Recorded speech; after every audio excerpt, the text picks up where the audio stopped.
Ma question se dirige au niveau du don de sagesse. Ok.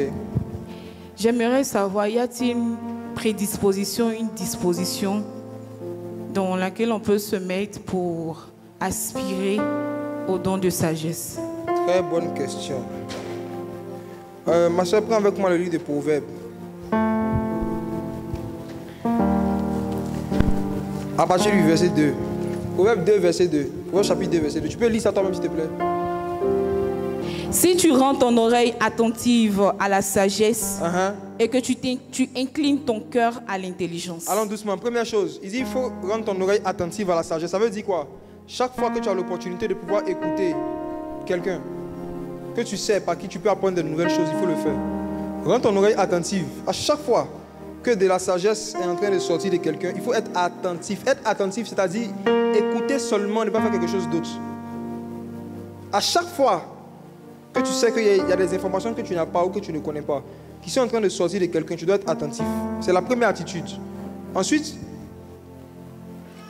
verset 3, allons verset 3. Si tu appelles à toi la sagesse et que tu adresses ta voix à l'intelligence. Si tu appelles à toi la sagesse, c'est-à-dire tu dois prier pour la sagesse. Tu dois prier pour cela. Et dans le livre de Jacques, la Bible en parle. La Bible dit que si quelqu'un manque de sagesse, qu'il demande à Dieu. Appeler la sagesse, c'est prier pour demander la sagesse à Dieu. Donc en plus d'être attentif, il faut avoir l'habitude aussi de prier pour ça, pour ce sujet. Il faut prier pour ça. Ensuite, le verset 4 qui m'intéresse le plus. Si tu la cherches comme de l'argent et si tu la recherches soigneusement comme des trésors. Pause. Si tu la cherches comment? Comme de l'argent. Qui ne sait pas chercher l'argent ici? Dieu utilise cette phrase parce qu'il sait que c'est un langage que tous les humains peuvent comprendre. C'est-à-dire, il faut faire les choses simplement. Qu'est-ce que je fais pour chercher l'argent?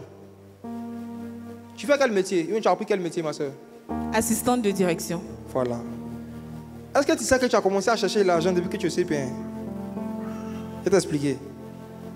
Quand tu te réveillais tôt le matin pour aller à l'école, pour apprendre à lire, c'était de 8h à 16h, n'est-ce pas? Ou bien 17h, toute la journée. Le but, c'était d'aller jusqu'au CMD pour avoir le CP. Après le CP, tu voulais le BPC. Après le bac, ainsi de suite, non? C'est dans quel but tout ça? L'argent. Qui ici va... Ceux qui sont partis à l'école, qui est parti à l'école dans le but vraiment de faire du bénévolat toute sa vie? Personne.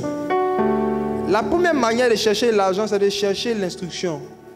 En cherchant un diplôme, tu es en train de chercher l'argent. On ne cherche pas l'argent en demandant aux gens. On ne cherche pas l'argent en allant faire Paris ici, XBET. On cherche l'argent en cherchant la formation et la connaissance. C'est comme ça qu'on cherche l'argent. Donc le Seigneur dit qu'il faut chercher la sagesse comme on cherche l'argent. Ça veut dire quoi? Ta manière de chercher l'argent aujourd'hui, assistant de direction, en général, on se réveille tôt pour aller au travail. Il faut être prêt s'il le faut à te réveiller tôt pour chercher la sagesse. De la même manière qu'à l'école, on pouvait s'asseoir 8 heures de temps, 7 heures de temps, toute la journée pour écouter des professeurs nous parler. Tu dois être prête à écouter des enseignements pendant 4 heures de temps. Tu es prête? Il y a beaucoup qui ne sont pas prêts. Je me rappelle, nous sommes en train de chercher un local où on pourra, par rapport à une église qu'on va ouvrir, à Yopougon, on allait voir un endroit et il y a une dame qui nous a vus autour d'une salle, elle a commencé à faire la conversation. Elle dit, l'église que vous allez faire, j'espère qu'ici on ne dure pas. Hein.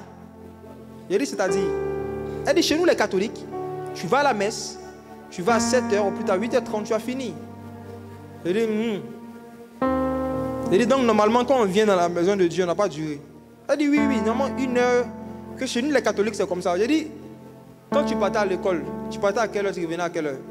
Elle dit, du matin au soir. J'ai dit, tu as déjà dit à ton professeur là-bas qu'il a duré. Vous trouvez que pour avoir la connaissance des hommes, on doit s'asseoir toute la journée, pendant des années, c'est normal. Maintenant, la connaissance de Dieu qui est plus importante que la connaissance des hommes, on doit avoir ça en 1 heure. Vous rêvez.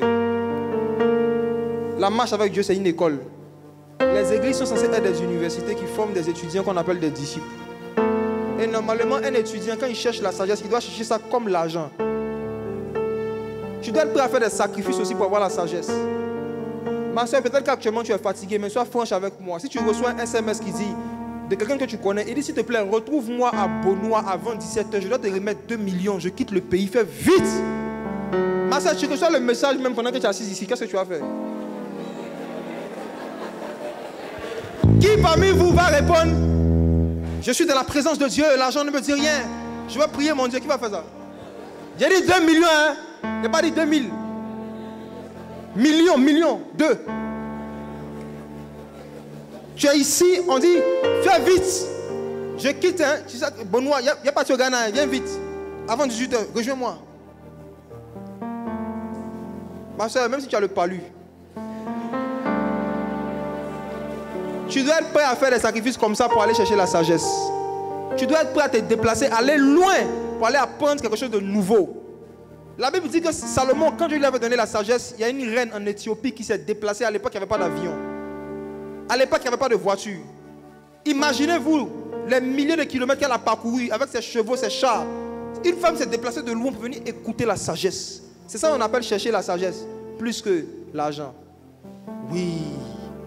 Il faut être prêt à faire des sacrifices pour obtenir de nouvelles connaissances.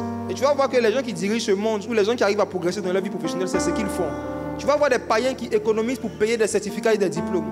Mais tu vas voir des chrétiens. Des chrétiens. Ils disent même qu'on n'a même pas payé la Bible, ça doit être gratuit. Même la Bible, ils disent pourquoi on vend la Bible. Regarde la mentalité des gens. Ils payent des livres de marketing, de finances, des trucs. Maintenant, on dit qu'il va payer la Bible. Non, on n'a pas payé la Bible. Il faut chercher la sagesse comme on cherche l'argent. Est-ce que tu comprends un peu avec les images qu'ils utilisent? C'est tout. Fais ce que je t'ai dit, tu vas voir. C'est simple. C'est ce que j'ai fait moi-même. Depuis quelques années, je me suis donné une discipline. Je ne fais pas un an sans apprendre un nouveau logiciel ou une nouvelle application. Ce n'est pas possible. Je ne fais pas 48 heures sans chercher à apprendre quelque chose de nouveau que je ne connaissais pas la veille. Ce n'est pas possible. Je suis constamment en train de chercher des nouvelles connaissances, peu importe le domaine, parce que j'ai compris que c'est la seule manière de grandir en sagesse. Et la Bible dit clairement dans le livre de Proverbes chapitre 8, la sagesse dit, c'est par moi que les rois règnent. Donc parce que Jésus a fait de nous un peuple de rois, si nous manquons de sagesse, on ne pourra pas exercer notre règne, notre royauté. Il y a des chrétiens qui ne peuvent pas évangéliser, qui ne peuvent pas évangéliser des personnes. Ils ne peuvent pas évangéliser des personnes qui sont païens. Pourquoi? Parce qu'il n'y a rien que tu as qu'il n'a pas, à part la connaissance de quelques versets. Et même là encore, il y a des païens qui connaissent des versets plus que des chrétiens.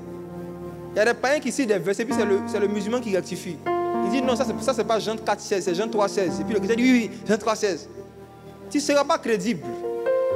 Si tu ne cherches pas la connaissance et l'instruction, le Saint-Esprit ne pourra pas t'utiliser dans certains domaines. La sagesse est la chose principale. L'église qu'on va ouvrir s'appelle Maison de sagesse et d'adoration.